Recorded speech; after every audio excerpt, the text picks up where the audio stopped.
Hello and welcome to this week's live.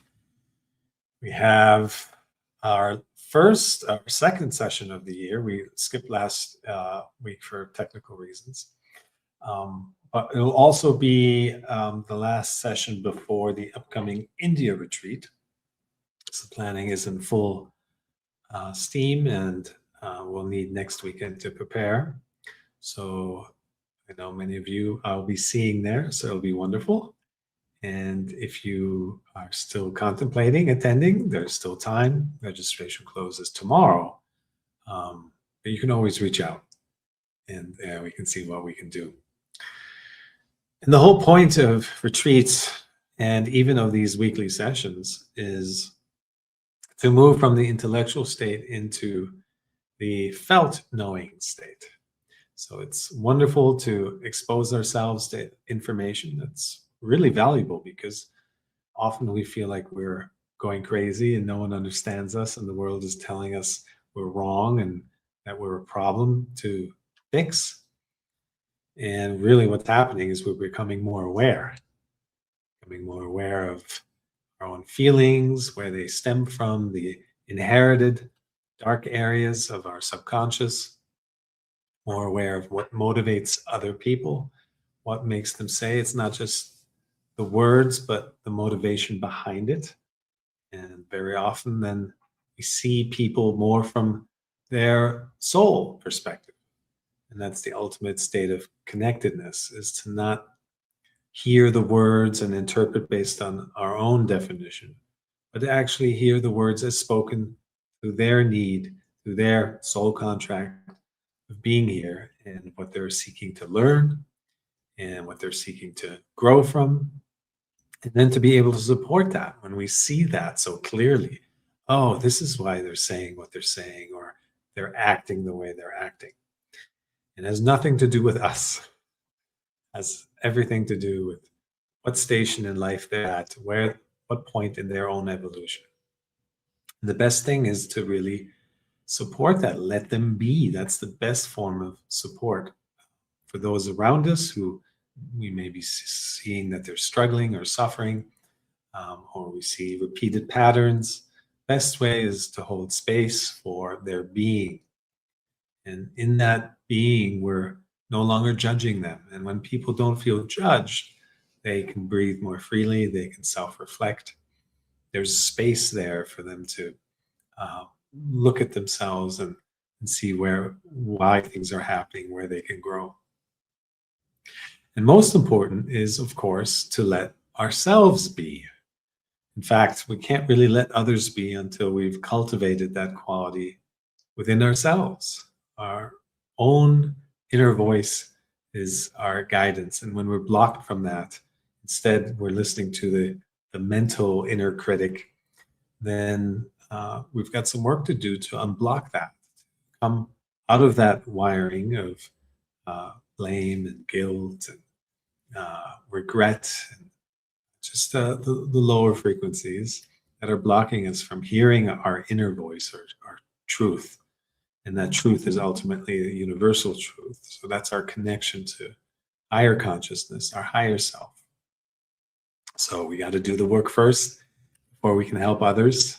Free ourselves first before we can free others. And that's why we get together every week. And that's why we take time out and do what's necessary to allow ourselves a break once in a while, and attend a retreat, or sit in silence, or just get away from the noise. And then, of course, the whole piece is to allow yourself to deepen. Stillness does that in and of itself. And of course, all the insecurities will come up, all the fears that the mind projects, the need for control will come up.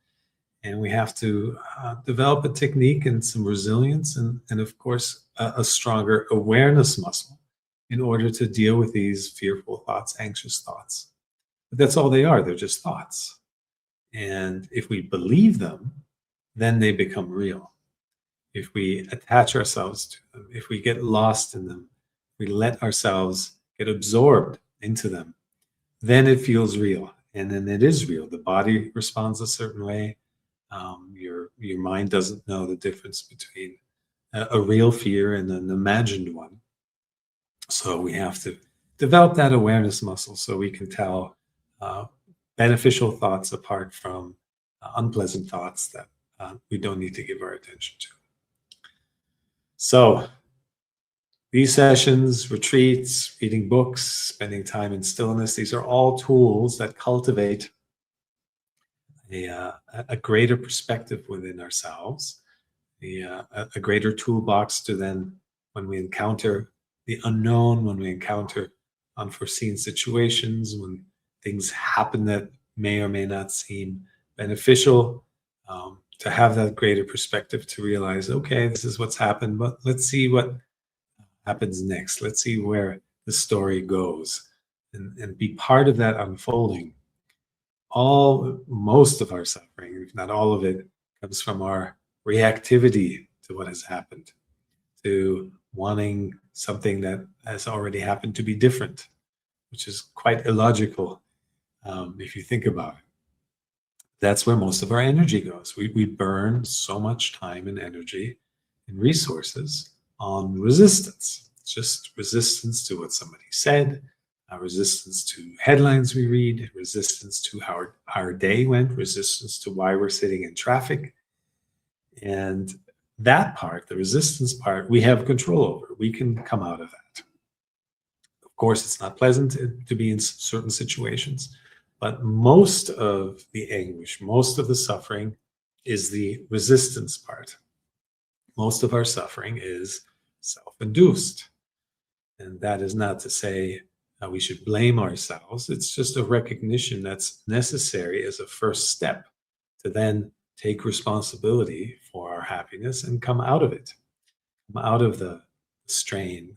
It's a strained relationship with life, the constant resistance. And we talk about that here, and we practice these things at the end of our sessions, weekly sessions.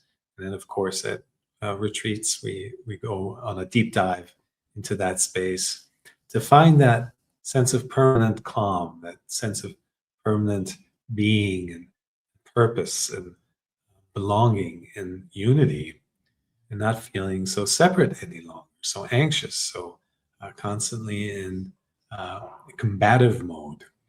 And that is just a wiring that many, if not all of us, have been subjected to. It's just something growing up in this world where we are conditioned to react, we are conditioned to resist, we are conditioned to, you must roll up your sleeves and work really hard and fight, otherwise you'll wind up alone and with nothing.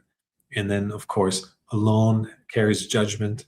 Aloneness is something to be looked frowned upon, when really it can be a very beautiful thing when done with intention and awareness. Or not to have a lot of stuff is frowned upon as being unsuccessful, when really the weight of unnecessary stuff. Life is very simple. With greater awareness, we tend to shed a lot of that unnecessary stuff, the weight, the energy that just sits there and weighs us down at some level. Excuse me. So please look at your calendars and see if you can make some time. Those who are already coming, I've seen some names. It'll be a great experience. And and those who are contemplating, you get a taste of it today, and every week you can join. Now we have a topic for today.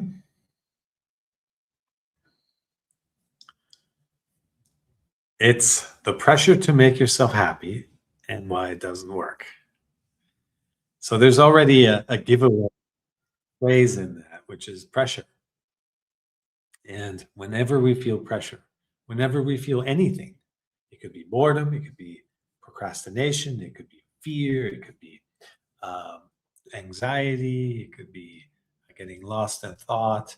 Um, all of these are surface experiences. And when we stay at the surface, then we might think, oh, I'm a problem because I can't handle a certain situation. Why can I do better? But with awareness, you can go deeper and look what's behind, what's underneath these sensations, these experiences.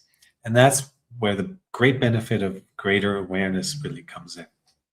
So you can see beyond the surface or underneath the surface and see what's going on. There's a divine intelligence, if you will, that is sending us messages through these surface sensations about just something much deeper that is available to us. We have to be open to hearing it and responding to it. Well, one of my favorite examples is boredom. Boredom is the most wonderful time in one's life. We're so busy most of the time, always chasing the next item on our to-do list, next goal we've set ourselves. It's rare that we get a slow down time where we're not doing anything, where we can just be. Now, the mind thinks that doing nothing is dishonorable, it's inefficient, it's not respected. It comes up with all kinds of judgments and labels about it. But with deeper awareness, you can recognize, you are being called to be still, and that a new chapter is taking shape. Some kind of direction is downloading and taking hold. And that's the purpose of a period of stillness and just being. You're never just sitting around. There's no such thing as just not doing anything. You can't not do anything. You're always experiencing life. And even when you feel like you're bored, even when you feel like you're just sitting around not doing anything, something is happening. Most often it's contrast. So if you're sitting around and you're on the surface not being productive, there's contrast happening within you. So do I want to sit around like this much longer? The realization that there comes a point when, all right, it's time to get up and do something again, is a result of the time spent not doing anything. There's clarity that's taking shape, clarity that's forming, and then pushing us, catapulting us forward. There's nothing that is never just standing still. Life doesn't stand still. It's always evolving. It's always reflecting us back to ourselves ultimately.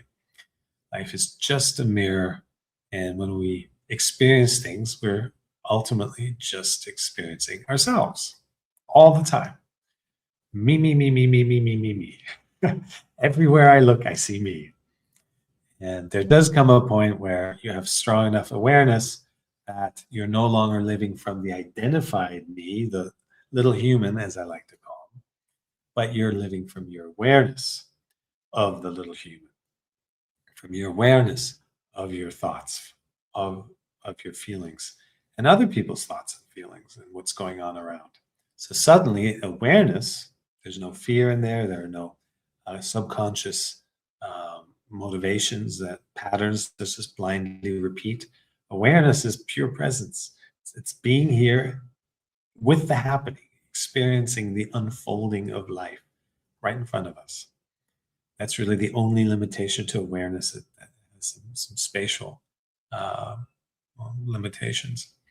And then even with greater awareness, you could expand beyond that. But as far as the human life is concerned, with awareness, you are now no longer beholden to your own stuff, but rather you can be here in the world. And typically, what happens is you enter a phase of being of service, where you can now, because you've freed yourself, you've healed yourself, you've released the stuck feelings and the blockages, you are now open to actually engage with life as it's happening. And you naturally become a facilitator. You naturally become a healer. People who are ready to see that, they see that in you, they will gravitate towards you. They will, you know, show you what role you now have to play in being a role model or an example.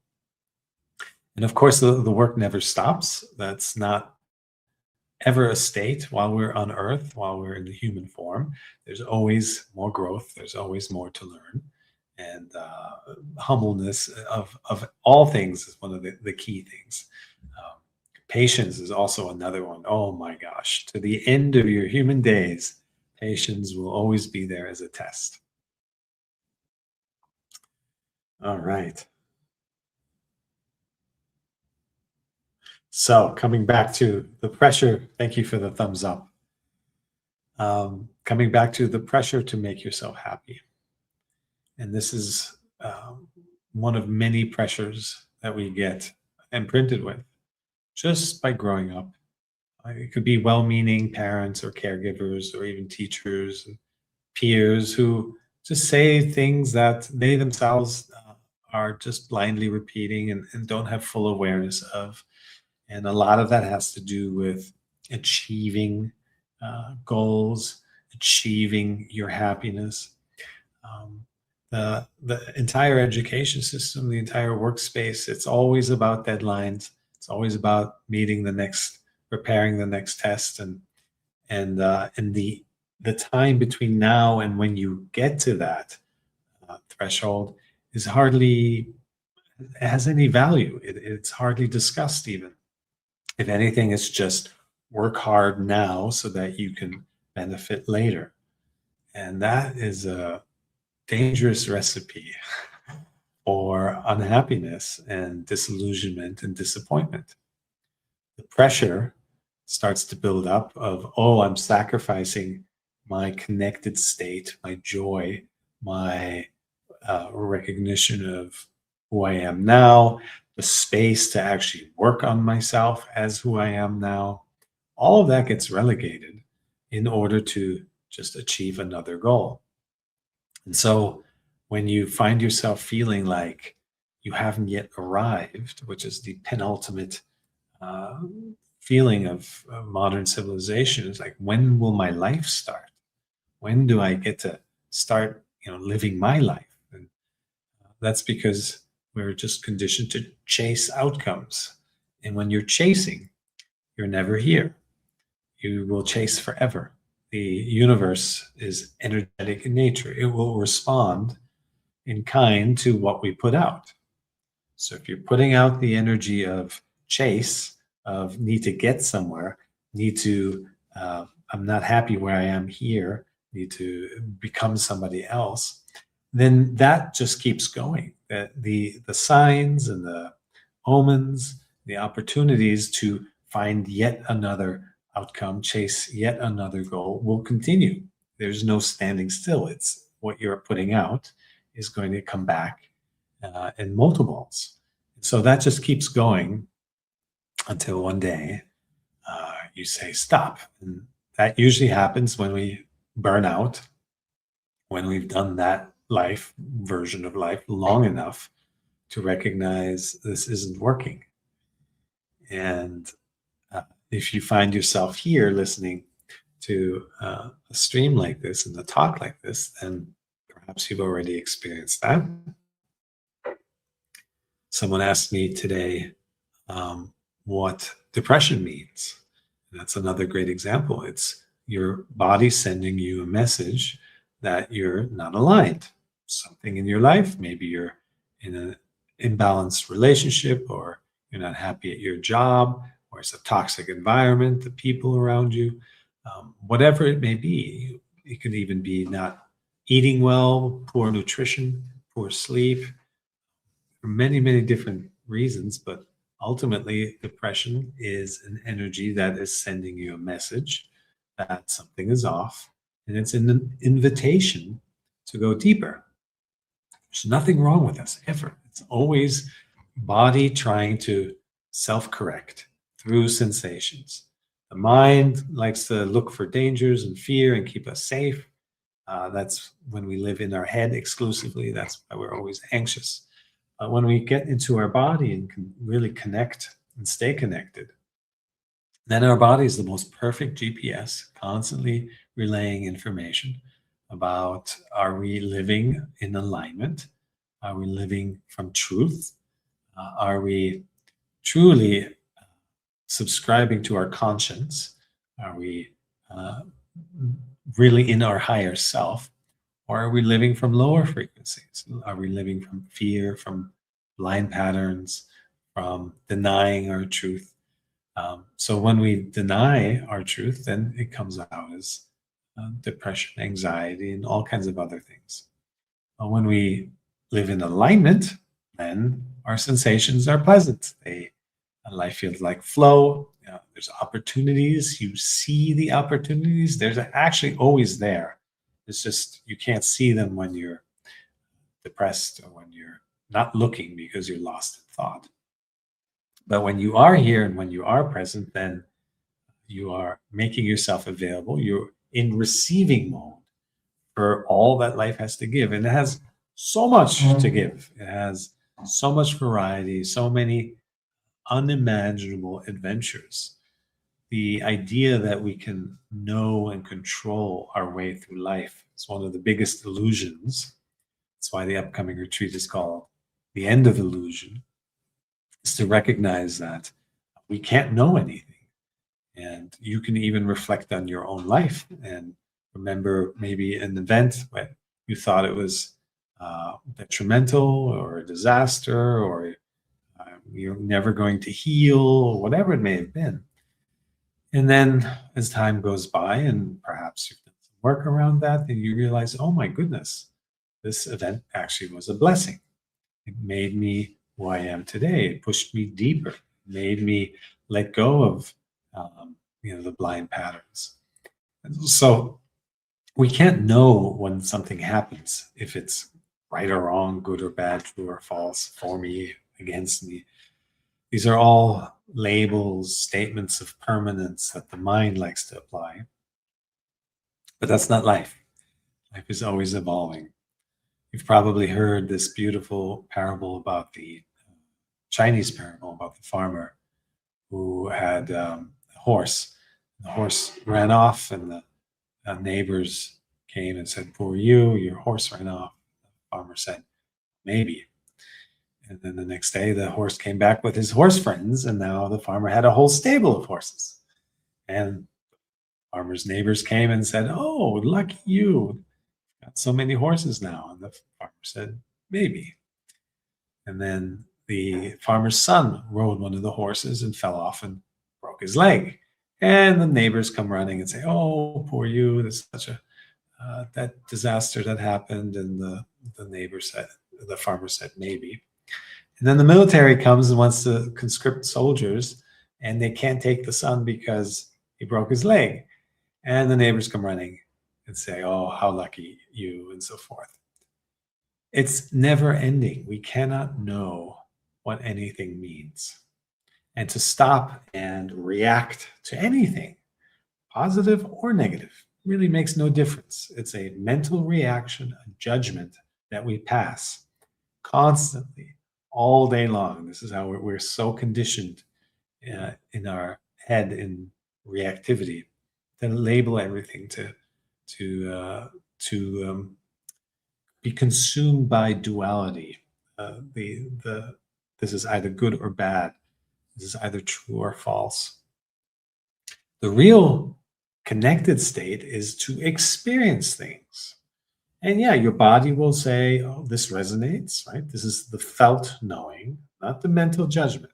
It's the felt knowing when something resonates. And you go, "Ah, that really is in alignment with who I am, with my purpose here, with my blueprint. And I'm going to pursue that more." And it will also resonate negatively to tell you this is not a direction you want to take. And you can let that go, let it pass. So now suddenly we're living from our inner truth, our intuition, our gut, our heart space, our higher self, however you want to call it. And that's a very different way to live. So your life's trajectory is it's very different when you live from that higher self awareness. And everyone learns this one way or another. Most people go down what I call the middle road, where we manifest life situations from these unconscious beliefs, unconscious fears, unconscious uh, lack and self worth, and the need for control. And then the situation manifests from that. And then you realize, oh, the money didn't bring me the prestige that I really wanted. The house has downsides of maintenance and taxes. My children don't love me exactly the way I want them to. They have their own life to live. The stories of that are attachments of why we do things go on and on and on. And then when we achieve those things, then we have an opportunity to learn from it. You go, I need to find the respect that I was searching from others through a job title or a bank account within myself. I need to find the home within myself, no matter how big my mansion is, my house, it will be empty unless I'm at home within me, my truth. And I need to learn to love myself first and foremost, and then give from an overflowing cup to those special people around me and to anyone around me. So everything points back to doing the work within. And life will point us in that direction. Those of us who have done some of the work, who are karmically in a place to be ready to receive this, we don't have to manifest these big life situations any longer. We get to work through the blockages, work through the stuck feelings that are within, and dissolve them so that we don't have to manifest bigger situations that sometimes can take years and even decades to dissolve. So we're on the fast track here, everyone in this room, to come out of that limited state of resistance and suffering. And every belief ultimately is a limiting belief. And to open ourselves up and release what's holding us back and really start dancing and with life, being in tune with inner knowing, with felt resonance, and then living the great adventure that life is that unfolds from there.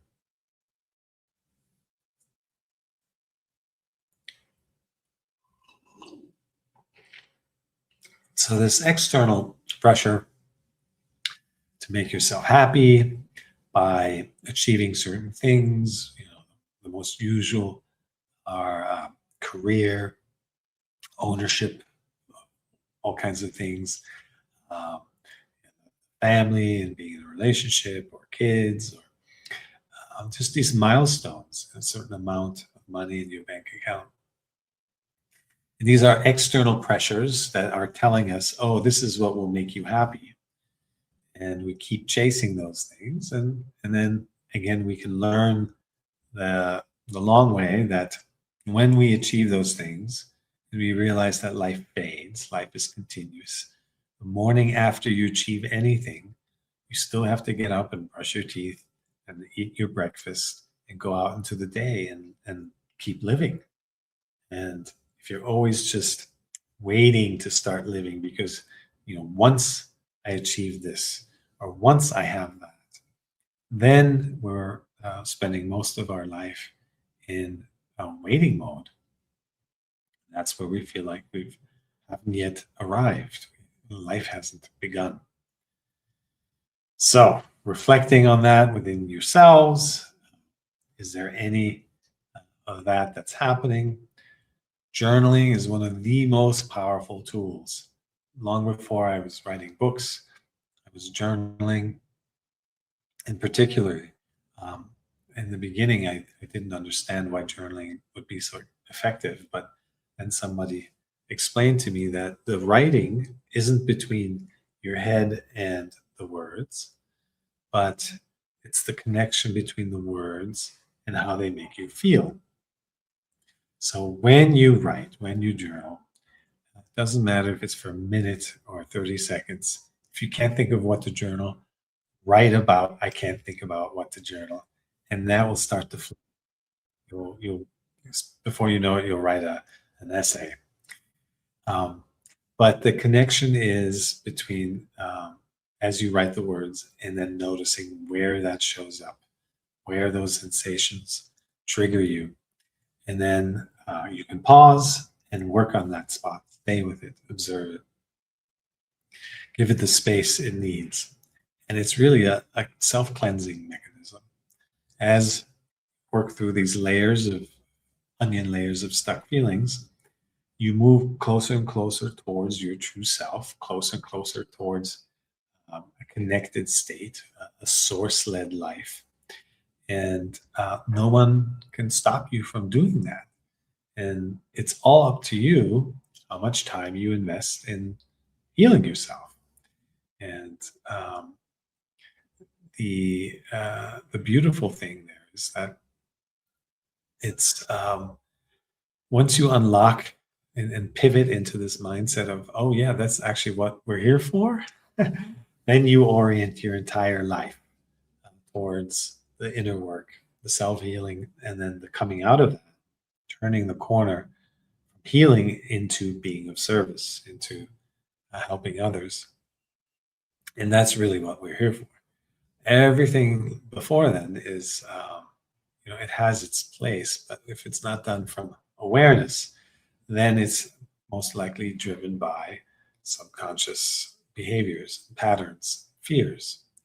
So once we uncover those, then yes, it's very likely your life is going to change, of course, for the better. An aligned life, there's nothing better than being aligned. You become sovereign in your being.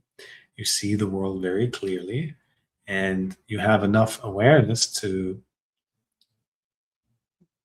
put meaning around things that you witness.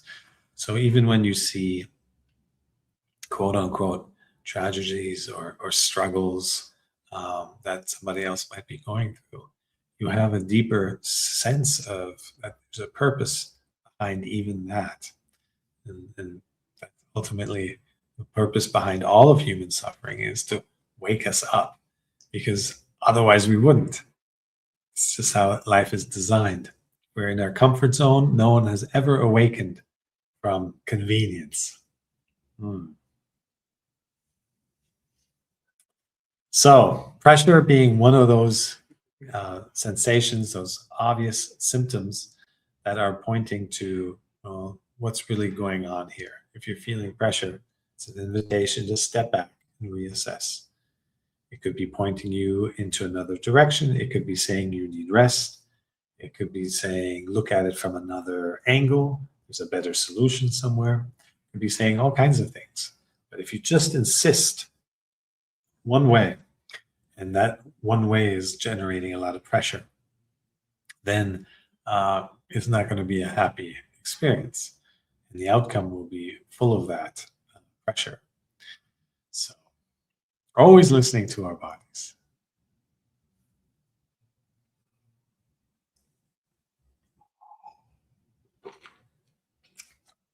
We have a couple of questions here before we do our end of session meditation.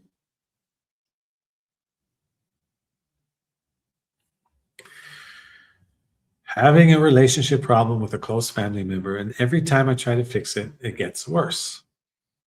Is the universe telling me,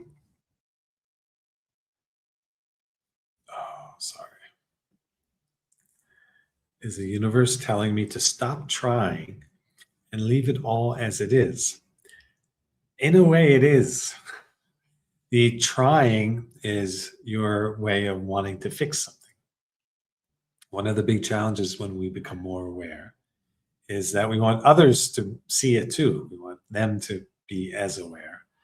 And we can't believe how blind they can be, even though just a moment ago we were just as blind, just as unconscious. It's just, again, the continued learning curve is to let things be as they are.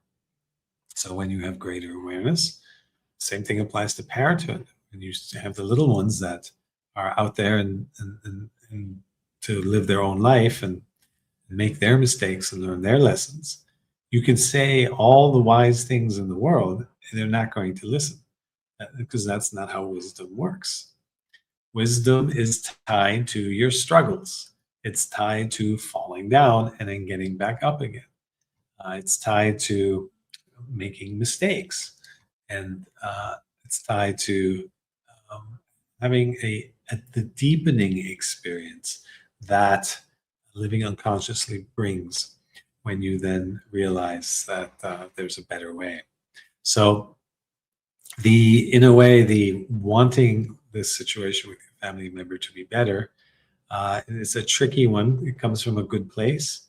Of course, you don't want them to suffer, and you don't want yourself to have friction, and that's a benign, genuine desire to want that to be gone. It's just how you go about it.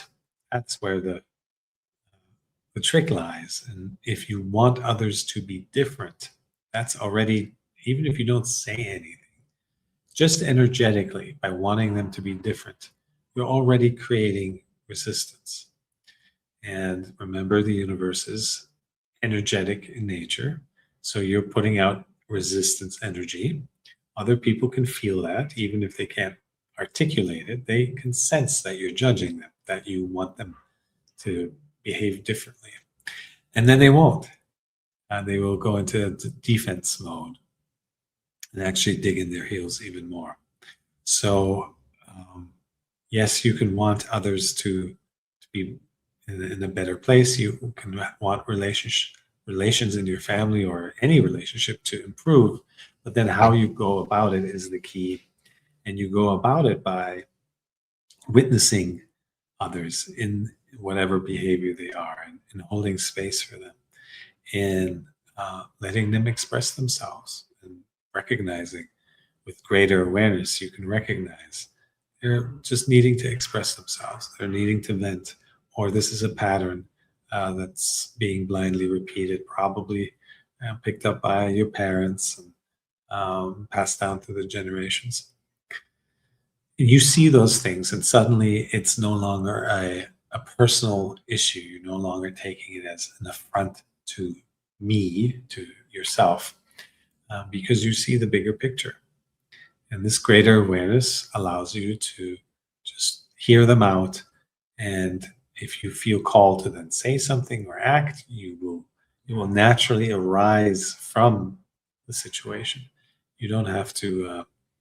The way we often listen to people is we're just waiting for our turn to talk, so that we can, repudiate them, if that we can prove our point, that we can, we hold on to one thing they say that triggers us, and then they keep talking, and we're just kind of like waiting so that we can retaliate.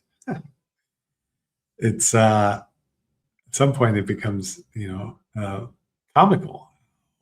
We do these things without knowing them. And then when you have the awareness, you've done the work, you see it in others. Of course, you want them to become more aware, but they have their own process. The best thing you can do to contribute is to not want them to be somebody they're not.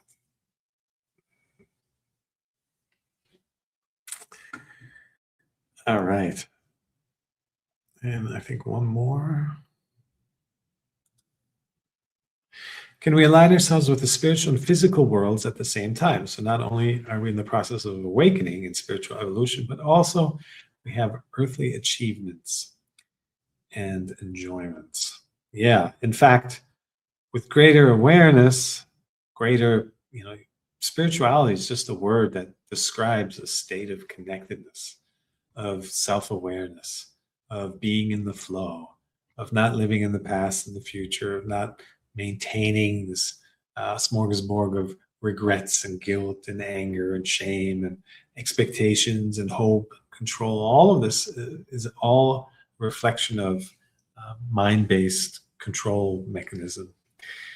And when we come out of that, we can just witness those things, then those things no longer own us. The lower frequencies no longer have power over us. And now you're in the driver's seat from your awareness, not from your mind identified state, but from your higher self. And in this state, you're more effective and more productive and more involved in the physical world than ever before. You're not burning energy on being lost in thought. That's, by the way, where most accidents happen, when we're not paying attention. Again, forced downtime to then make us reflect, like, what does this mean? And to be with ourselves. But rather uh, the, the calling, acting from calling as opposed to from conditioning. That's a very different experience. The calling is a continued state of, what wants to flow through you in your own unique way. Your life has shaped you, given you a voice, given you experiences, that whatever wants to come through you, you're going to express that in your own unique way. I remember going to, as I was starting to write my first book, I remember going to Barnes and Noble, and I was looking at the spiritual books section, the shelves there, just full of books, and they all said the same things, apparently. And authors had 5 books, 8 books, 12 books, 50 books, and I left so depressed. And I said, I'm never doing that again, because the comparative mind, the judgmental mind, kicks in right away, and it just makes you miserable. It just makes you feel like you're not good enough. Others are ahead of you. You're behind, and all of these silly thoughts. And they're silly because ultimately you are, in your own timing, perfect. Nothing has ever happened that isn't exactly what needed to happen at that moment. Something you recognize also with greater awareness. And you see the benefits of leading a source-led, an awareness-led life. They expand into all areas, and you start to optimize and streamline, and only give your attention to the things that uplift and elevate and inspire, and that there's an inner physical resonance. Your truth is in them. You recognize it. And so now you're living more and more from that place, and you just become more effective. You're not wasting time. You're not getting stuck in creative blocks or self-doubt. How many times do we start a project and then wind up not completing it? We overwhelm ourselves. The mind likes to jump to the end result, and then we never get started because we overwhelm ourselves at the thought of all these things that have to be done. And once you do get going, and you have some experience this, you realize things are always different. They always unfold differently anyway.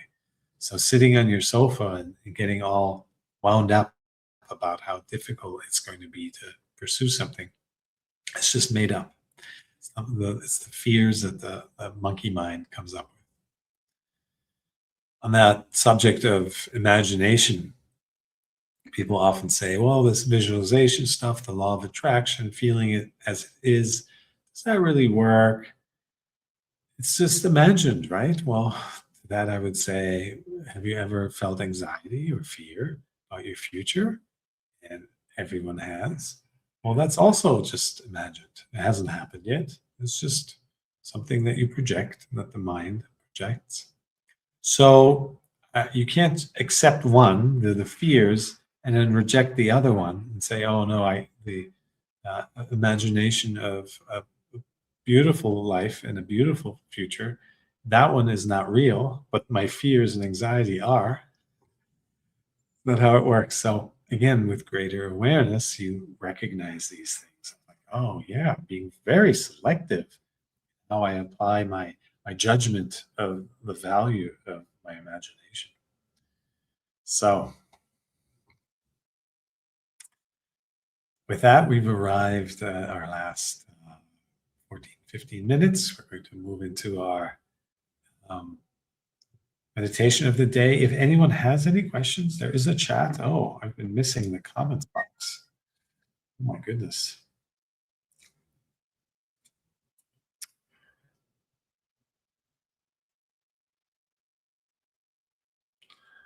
All right. Some funny comments there. So with that, we'll go into our meditation. As always, the easiest way, this is something you can practice anywhere, is to focus on your breath. And in particular, there's a spot right at the entrance of your nostrils where you can feel the air passing, the touch of your breath. If you focus, look for that spot and just keep your attention there. Then you'll notice very quickly that your attention drifts. Your mind is going to drift to all kinds of other things. When that happens in this exercise, do your best to accept my mind has drifted. Notice the frustration of not being able to control your mind. What kind of a monkey mind is this that can't stay focused for more than a few seconds? But do your best to accept that, and without frustration, bring your attention back to the breath at the entrance of your nostrils. That's it. It's the most powerful meditation there is. Ram Dass, after everything he experimented with at the end of his life, he said, "This is it." Anapanasati is the ancient name for it. So we're going to do that right now. All right, finding a comfortable position, your spine straight, bones stacked. And with your eyes and mouth closed, focus all your attention on the incoming and outgoing breath at the entrance of your nostrils.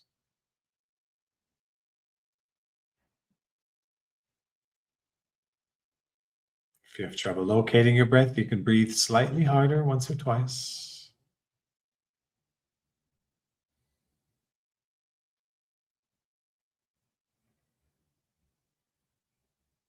And then return to natural breath, normal breath.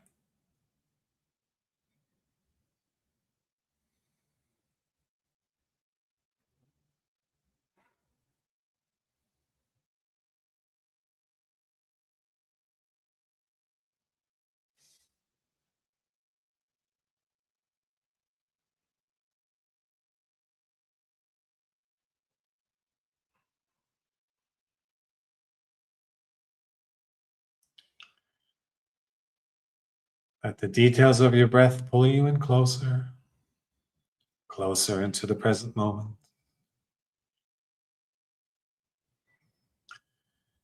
If your breath is shallow, let it be shallow.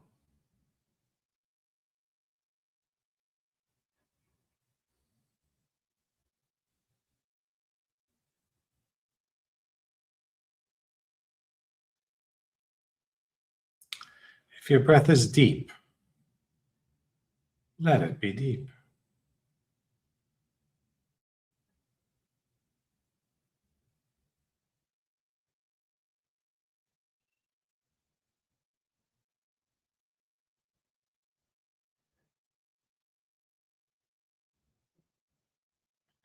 If it's more in the left nostril, let it be the left nostril.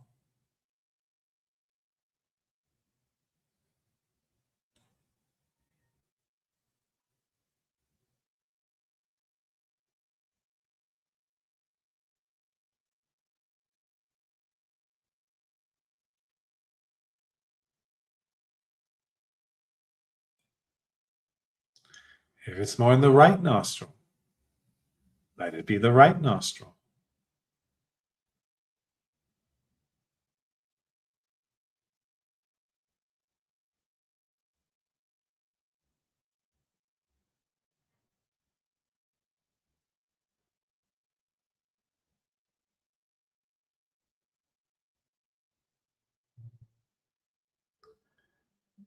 Or if it's in both nostrils, let it be both.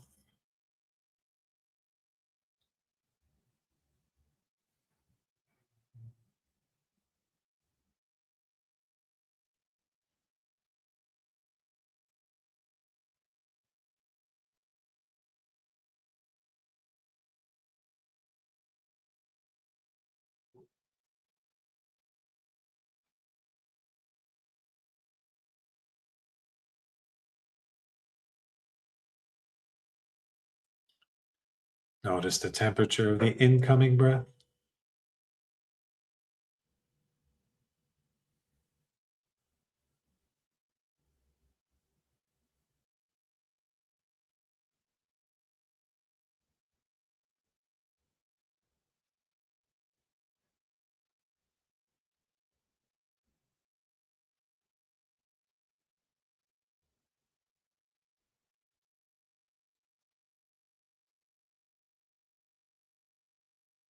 Notice the temperature of your outgoing breath.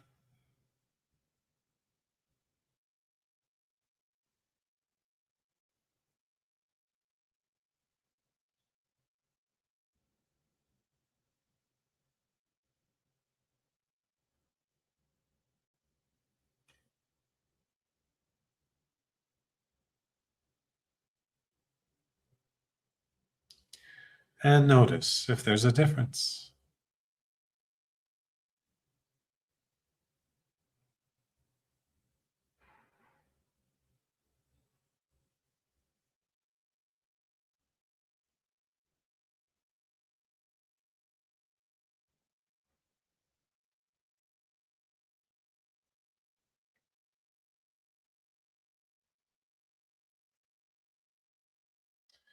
Notice the pace of the incoming breath.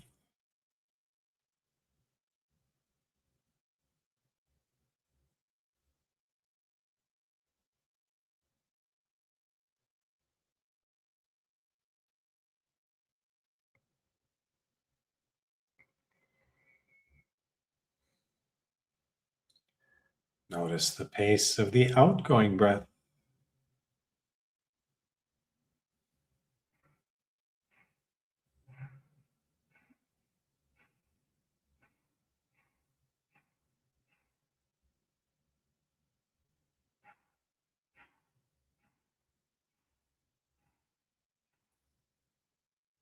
And notice if there's a difference.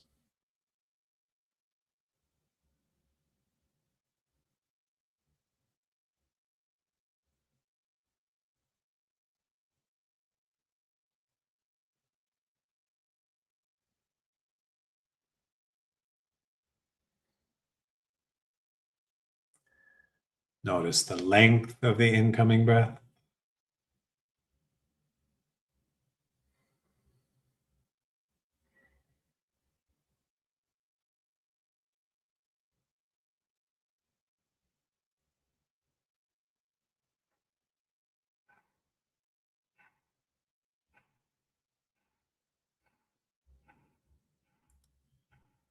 Notice the length of the outgoing breath.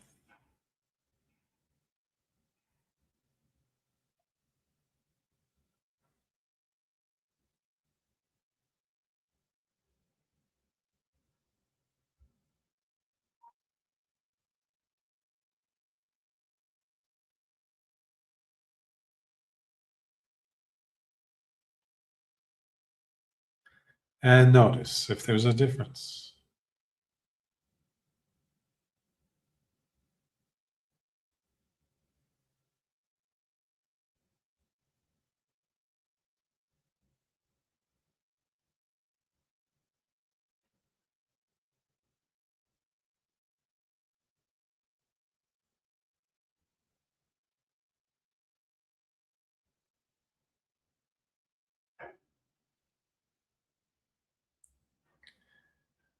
And whenever you find that your mind has wandered, simply notice it.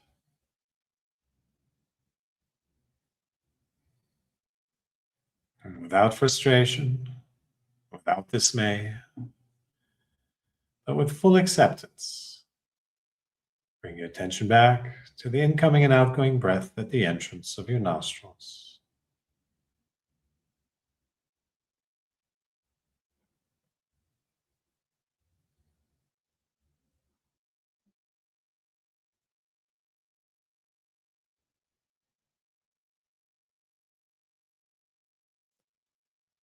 Natural breath,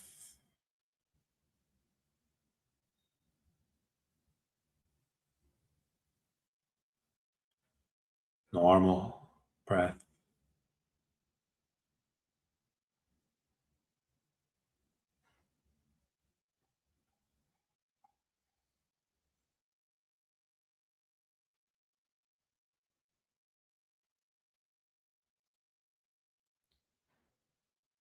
Observe your breath as it is,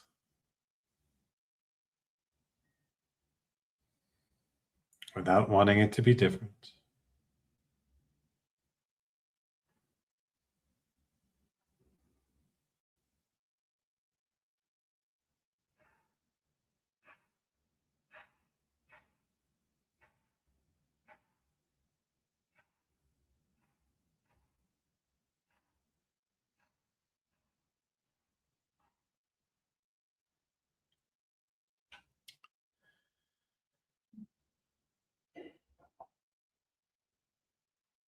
And whenever you're ready, bring your attention back into the room that you're in, the surface that you're on, the clothes that you're wearing, noticing the atmosphere around you, the silence or the noises. Everything just is.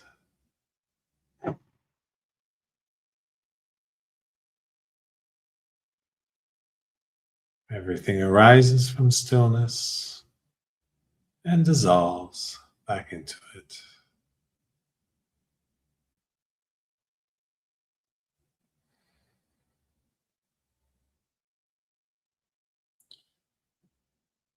And when you're ready, you can gradually blink open your eyes.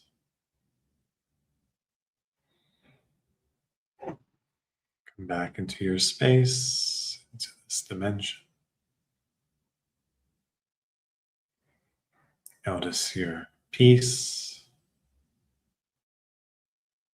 your presence, and your stillness.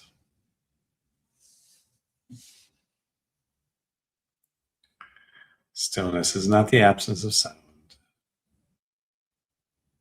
it is the presence of consciousness,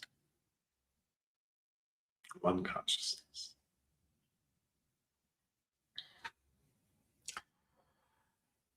I thank you for joining today. Thank you for being here. Have a great rest of your weekend. See you next time.